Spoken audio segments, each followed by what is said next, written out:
So, meine Lieben,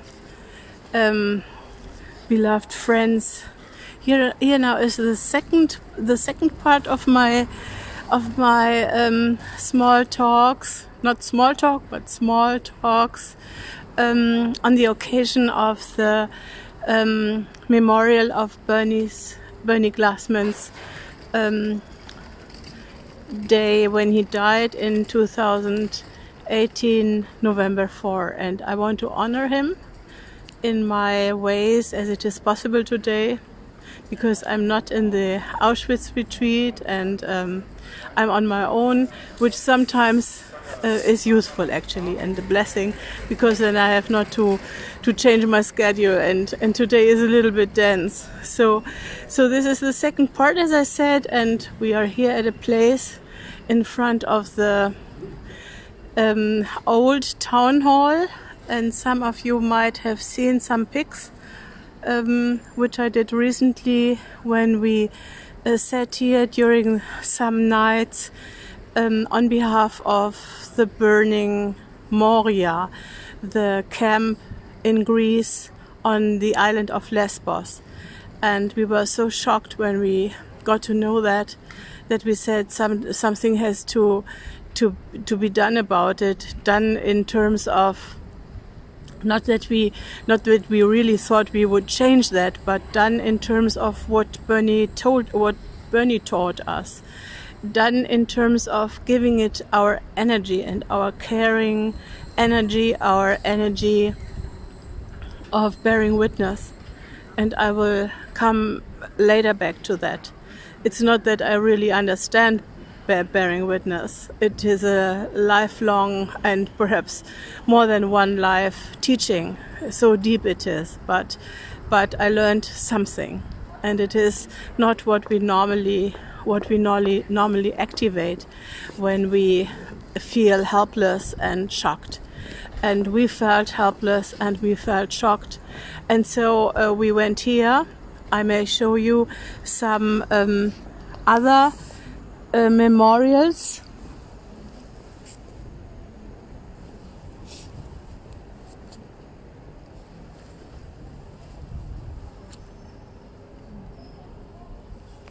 Memorials of books that have been burned in this place. Unfortunately is of course too weak to say. Books that have been burned, as you all know, by Nazis at the beginning of World War II, or even before, when many artists, many writers could not do their jobs anymore, and they had to emigrate if they were not persecuted and brought to camps and finally killed. So these books, these memorials have always spoken to me, and we had here several meetings, not only for the refugees in Moria on Lesbos, but we also met here for a Zen Peacemaker Day.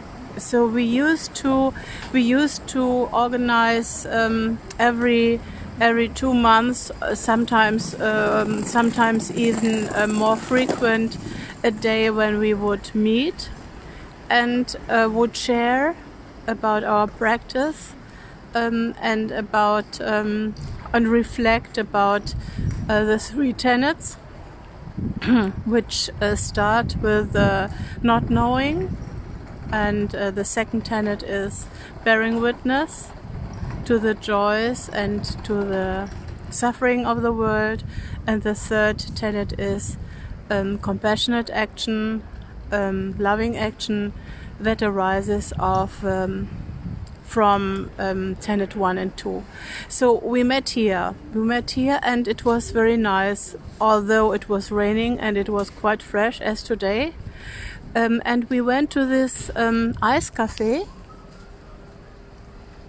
so with these red umbrellas and the chairs outside, because you know we are in a pandemic, so we cannot sit really outside. But we asked there if they would give us kindly 4 chairs because we were in four people were here.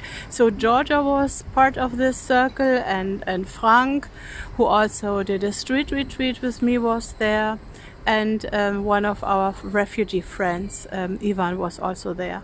So we sat here in midst of the place on these books, and we had a candle in the middle, and we had a talking stick.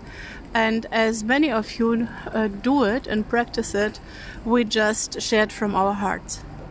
And we had met before to pick up Georgia. We had met before and just shared where we actually would kind of stand in our lives.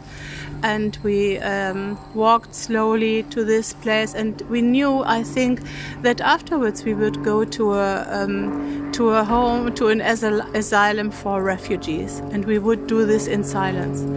So the parts of these refugees days, Zen peacemaker days, called being a mensch in our city, is always silence. Sitting in silence is reflecting about the 3 tenets, about our practice, reciting the very special interpretations of the 4 great vows and of other precepts, and also be present.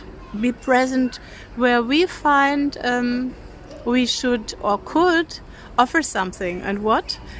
Offer our hearts, more or less, our attentiveness, because what we receive is always much more than we expect, much more than anybody could expect. And this is also something a truth I really got from Bernie and his friends and his wives and so on. When I say Bernie, I mean everybody who closely lived with him and shared and learned with him. I mean them, but it is also Bernie as Bernie, who kind of had this energy and bundled it in a way, and was so strong and so dedicated that he lived in the streets of Düsseldorf, I heard. And at a quite early date, I was not even thinking of Zen peacemakers. Then he was already in Düsseldorf doing such a retreat, and he did it in New York. And since then, in many other cities and places, street retreats are yearly organized. And this was, beside his perhaps main project in Auschwitz, this was something that deeply attracted me, and I was so in admiration. And I also found that if we want, in any ways, get a little bit of a life of another being, and we want to be in his or her shoes, we must be able and willing to really share at least a part of his or her lives. As you know, our empathy is there, and I hope we even enhanced it on our path, but it is always limited to our view, and the other being perhaps is not so able, is not a poet or an artist to transmit it to us that we can feel it thoroughly and understand, and we will never be able. But to share the hardships, and to share at least the place, to live in the same apartment with a friend, and to be with homeless in the streets, this is kind of a minimum, I think. I found it from the beginning that it has to be like that.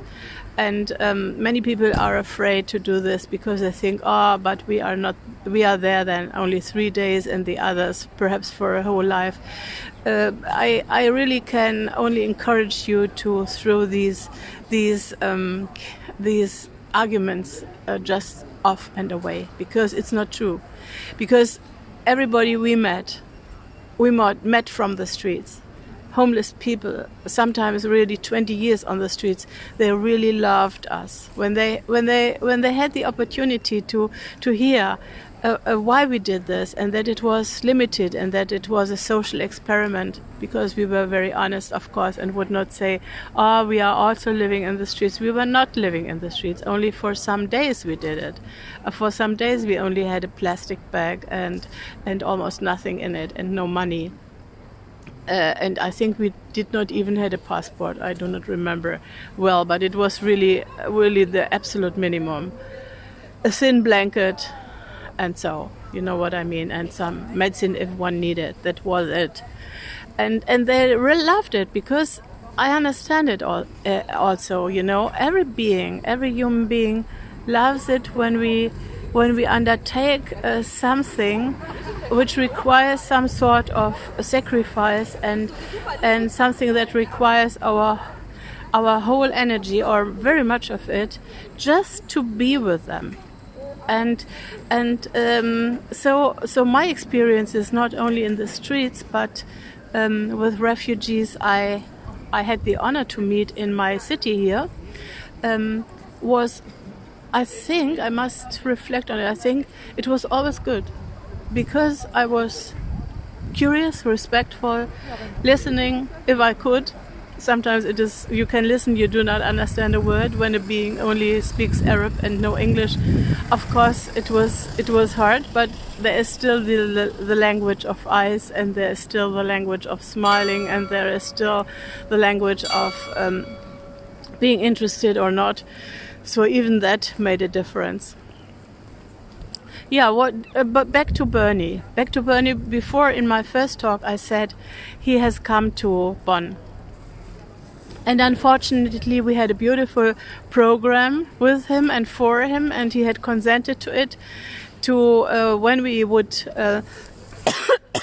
excuse me, when we would pass by the bridge of Remagen, which is quite close to Bonn and lying between Mainz and Bonn. We would make a stop, a break, and would bear witness to the Peace Museum there, where many Americans have died in their effort to help us blind Germans, and sit there and just, let's say, doing a compassionate action. It turned out that it was too much, and we couldn't do it. And even the talk in the evening that was scheduled in a Catholic institution that was so kind to give us a room for Bernie, and many people actually really wanted to come.